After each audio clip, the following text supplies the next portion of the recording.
پیغمبر صلی الله علیه وسلم پکې دا ونه وي چې دې ته به ګوري چې دا سړی ړوند دی که نه دی او دا سړی بانډچي دی که د ښار دی او دا سړی د زینا نه خو نه دی پیدا دی پکې ونه وي نو ځکه په دې کې رد دی په هغه مولیانو باندې کوم چې وایي ړوند سړی امامتي نشي کولی ښه دا کتابونو کې باقاعده مسله ده وایي د ړوند سړي امامت مکروه دی دا غلطه خبره کمزورې ده هیڅ مکروه دی ړوند له څه چل دی ولې ځکه دا قانون یاد ساتئ د هر سړي چې خپل مونځ برابر دی نو په ده پسې هم مونځ برابر دی ړوند سړي خپل مونځ برابر دی که نه برابر دی کېږي چې کېږي په ده پسې هم کېږي دا شان بعض دا وایي بعض علما وایي بانډچي امامتي نشي کولی د هغو چې ښار کې اوسېږي دا کمزوري مسله ده اوس دا فضیلت د څه دی چې ښاری به مخکې کېږي ښاریانو ته امامتي کوي بانډچي به بانډچیانو ته کوي حدیث کې خو دا شرط نه دی راغلی بعض وایي دې ته به ګوري که دا سړی د زینا نه پیدا وي نو بیا په ده پسې امامتي په ده پسې مونځ مکروه دی ولې مونځ مکروه دی وایي دی چې د زینا نه پیدا نو په دې کې د هغه څه ګناه ده یو سړی د زینا نه پیدا شو زه ښځې او سړي غلط کار وکړو یو ماشوم ته پیدا شو هغه ماشوم بیا نیک عمل و علم یې وکړو جومات کې امام شو خلکو ته مسلې بیانولې د دې غریب پکې څه ګناه ده داسې ده که نه ده که نه د هغه پکې ګناه شته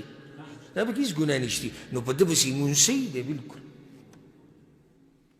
بیا پیغمبر صلی الله علیه وسلم د حدیث کې وایي ولا یؤمن الرجل الرجل فی سلطانه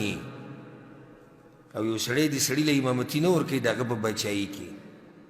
او د هغه په ملکیت کې ولا یقعد فی بیته علی تکریمته الا باذنه او د هغه په کور کې په هغه ځای نه کښېني کوم چې د خاص ځای الا دا چې په اجازت د هغه رواه مسلم دا حدیث امام مسلم رحمه الله راوړی د اخرنۍ جملې وضاحت به وکړو و یو سړی د امامتي نه ورکوي په هغه د هغه سړي په ځای کې چې هغه د هغه د بچایي لاندې یا د هغه علاقې یا هغه پې مشري یا هغه امام وي لکه اوس مثال پرې درکړم ترالي دی جومات ته او زه دلته امام یم او ستا اواز زما دې نه ښایسته دی ته زما نه ښه پوهېږي خو بیا به هم دلته نه مخکې کېږي ولې به نه مخکې کېږي ځکه چې دلته زه امام یم بله دا چې ته د بل سړي په ځای کې ور مخکې کېږي د بل سړي په علاقه کې مخکې کېږي د اختلافات د دې نه پیدا کېږي اختلافات داسې چې کیدای شي د مقتدیان بیا دا ووایي چې او نه د دې اواز مزېدار دی وګوره خلک لمونځونه داسې کوي نو د خپل امام نه زړه څه شو تور شو شریعت خو د هرې مسلې خیال ساتلی الا باذنه ها که یې سړی ولې اجازت ورکړي لکه اوس ته یو جومات ته ورغلي او هغه امام ته ولیدي تا پېژني چې دا سړی عالم دی دا قدرمند دی د تلاوت هم ښه دی زما نه تکړه تا ته راځه ته مخکې شه بیا صحیح ده خو بغیر د اجازت نه به د چا په ځای کې نه مخکې کېږي نه به د چا په کور کې مخکې کېږي ځکه یو روایت کې راځي ولا یؤمن الرجل فی اهله لکه اوس ته یو سړي ته د روټۍ پروګرام وکړو او ته لاړې ماښام منځه ټیم شو ماسخوتن منځه ټیم شو بډې راګلې ور مخکې شي نه نه مخکې کېږي صبر دا د هغه کور دی حقدار دی چې څوک دی همدغه کور والا حقدار دی چې د امامتي وکړي الا باذنه مګر که هغه اجازت وکړي چې وروره ته مخکې شه شیخ صاحب ته مخکې شه مفتي صاحب ته مخکې شه امام صاحب ته مخکې به هېڅ خبره نه ده خو بغیر اجازته نه دغه شان په هغه ځای کې به نه کښېني کوم چې د سړي خاص ځای دی ولا یقعد فی بیته علی تکریمته مطلب دا دی چې کوم دغه خاص ځای دی د ده په کور کې عزت دی خاص ځای دی لکه یو مشر خپل کټي کور ته چې ورشي د ده ناستې څه دی خپل کټ ته یا خپله تولایي ده یا کرسۍ یې ده یا جانمازې دی نو ته به بغیر اجازته دغه ځای کې نه کښېنې دې ته دغه خاص ځای دی د هغه د عزت سوال دی ته د بغیر دغه تپوس هلته کښېنې او بغیر د اجازته نه نو ته اوس یو سړي کره میلمه شو او بیټک ته یې دننه کړې بیټک کې ته وګورې یو ځای خاص جوړ شوی دی یا نور کله پکې تا دغه مشر لیدلی نو هلته مه زور مه کوه هلته الا دغه کور وله ته وایي چې راځه دلته کښېنه نو بیا صحیح ده ورسېدی به که نه وعن ابي سعيد رضي الله عنه، ابو سعيد رضي الله روایت قال رسول الله صلى الله عليه وسلم، پیغمبر صلی الله علیه وسلم وی اذا كانوا ثلاثه، کله چې درې کسانی، فليؤمهم احدهم،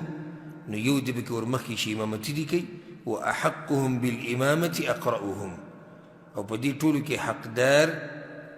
د امامتي هغه دی چې هغه په قرآن باندې ښه پوهېږي، په تلاوت ښه پوهېږي. رواه مسلم، د حدیث امام مسلم راوړی. دا مسله تېره شو، څنګه په قرآن پوهېږي، قرآن باندې پوهه څه ته وایي، دا مسله موږ په تېر شوي حدیث کې تفصیلا ذکر کړه. الفصل الثاني کې حدیث عن ابن عباس رضی الله عنهما، عبدالله بن عباس وایي قال رسول الله صلی الله علیه وسلم، پیغمبر صلی الله علیه وسلم دا خبره کړې ده، لیؤذن لکم خیارکم، په تاسو کې چې کوم ښه خلک دي، غوره خلک دي، هغوی دې ستاسو دپاره اذانونه وکړي. یعنې مؤذن دې څه وکړي؟ ښه سړی وي. وجه څه ده؟ وجه په دې چې دا اذان دا منصب یو غټ دی، مؤذن دا منصب غټ دی، نو ښه خلک یې حقدار دي. دویمه دا چې پخوا به دا اذانونه په چت له پاسه به یې کول، په جومات له پاسه به ولاړو. نو دلته ښه سړی په کار دی که چېرته په یو کور نظر پرېوځي چې به بد نظر ونه ګوري. امانتګر سړی په کار دی، دینداره سړی په کار دی، بل دا چې د وختونو حفاظت به کوي. ولیؤمکم قراؤکم، او تاسو کې به امامتي تاسو له هغه سړی درکوي چې د قرآن په تلاوت ښه پوهېږي. په دې وضاحت هم شوی. رواه ابو داود، د حدیث امام ابو داود رحمه الله راوړی، سندن کمزوری دی، ځکه چې دې په سند کې راوي دی حسین بن عیسی الحنفي، او هغه کمزوری دی. وعن ابي عطيه العقيلي رضي الله عنه، ابو عطيه دا خبره کی چې کان مالک بن الحويرث ياتينا الى مصلانا يتحدث، مالک بن الحويرث زمونږ جومات ته راتو یا زمونږ ځای ته به راتو، حدیثونه به خلکو ته بیانول، دین به بیانو. یو ورځ څه چلو شو، فحضرت الصلاة یوما، یو ورځ پکې د مانځه ټیم راغی. قال ابو عطيه وی فقلنا له تقدم فصله، وی موږ مالک رضی الله عنه ته وی چې صحابي دی، اوچت سړی دی، عالم دی، مسلې بیاني، موږ ورته وی چې مالک ته مخکې شئ، امامتي راکړه. وی هغه وی چې قدموا رجلا منکم یصلي بکم، یو سړی تاسو مخکې کړئ د خپل طرف نه چې لمونځ وکړي، چې په تاسو کې. وسأحدثكم لم لا أصلي بكم، او زه به درته د لمانځه نه بعد ووایم چې زه ولې لمونځ نه کوم، امامتي ولې نه در کوم. لمونځ یې چې کله ختم کړو بیا یې دا وویل، ما د پیغمبر صلی الله علیه وسلم نه دا خبره اورېدلې ده، من زار قوما فلا یؤمهم، چې څوک د یو قوم خوا له ورشي، د هغوی زیارت له ورشي، د هغوی تپوس له ورشي، نو د هغو هلته د امامتي نه ورکوي. وليؤمهم رجل منهم، هلته به امامتي څوک ورکوي چې د دغه قوم نه وي. رواه ابو داود والترمذي والنسائي. حدیث درېونه راوړی، الا موږ استثنائي حالات ذکر کړي. کوم یو؟ چې اجازت میلاو شي. نو بیا یو سړی سوال کولی شي چې د مالک رضی الله عنه ته خو اجازت میلاو شوی و، دی ولې نه مخکې کېدو؟ جواب یې دا دی چې ده ته اجازت میلاو شو، دی واپس هغه امامتي هغه مسله هغوی له ورکړه، وایي نه تاسو وکړئ، هېڅ حرج نشته. یو سړی دی هغه ته ته ووایي چې ور مخکې شه مانځه ته، هغه وایي نه ته مخکې شه، خبره یې تا ته راواپس کړه، نو صحیح. او که چېرته ده کړی وې نو هم صحیح وه، ځکه چې اجازت ورته میلاو شوی. والعلم عند الله. وعن انس رضي الله عنه، انس بن مالك رضي الله عنه، استخلف رسول الله صلى الله عليه وسلم ابن مكتوم يؤم الناس وهو اعمى. رواه ابو داود. انس بن مالك رضي الله عنه وی چې پیغمبر صلی الله علیه وسلم اکثر به عبدالله ابن مکتوم په مدینه باندې مشر کو، چې کله به غزاګانو ته تلو. که سیرت تاسو اورېدلی کوم چې موږ بیانو، نو اکثرو غزاګانو کې پیغمبر صلی الله علیه وسلم په مدینه څوک مشر کوي؟ عبدالله ابن مکتوم، چې ته امامتي کې منځونه به پړاوي، وهو اعما وغړونو. دا حدیث امام ابو داود رحمه الله راوړی. واضح شو دې حدیث کې څه چللی، چې ړوند امامتي کولی شي. او دا پرېږده، صرف د عبدالله ابن مکتوم نه نه ثابت، عبدالله ابن عباس رضی الله عنهما دی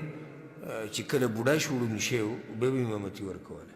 عتبان ابن مالک رضی الله عنه قصه موږ سره تېره شوې ده، هغه ړوند و، هغه به امامتي ورکوله. قتاده رضی الله عنه، جابر رضی الله عنه، دا ټول چې کله بوډاګان شوي وو، دا ړانده شوي وو، او بیا به امامتي ورکوله. نو د ړوند امامتي بلکل صحیح ده. څه دلیل دی چې ړوند به امامتي نه ورکوي ویده ته پته نه لګي چې ما ځان د نجاست نه پاک کو کړې داسې خبره شوه داسې هغه کیدی شي مېدی شي کې مسله ده خو چې یو سړی امامتۍ ته مخکې کېږي نو خو دی به پوه وي په قرآن باندې په حدیث باندې نو دی خو به احتیاط کوي که نه مونږ چې دې سړی خو نه مخکې کوړون چې لارې نه به راولو او مخکې م کو چې راځي چې ته موږ له امامتي راکړه نه یو سړی دی ړوند دی د جومات کې امام دی خو عالم دی که نه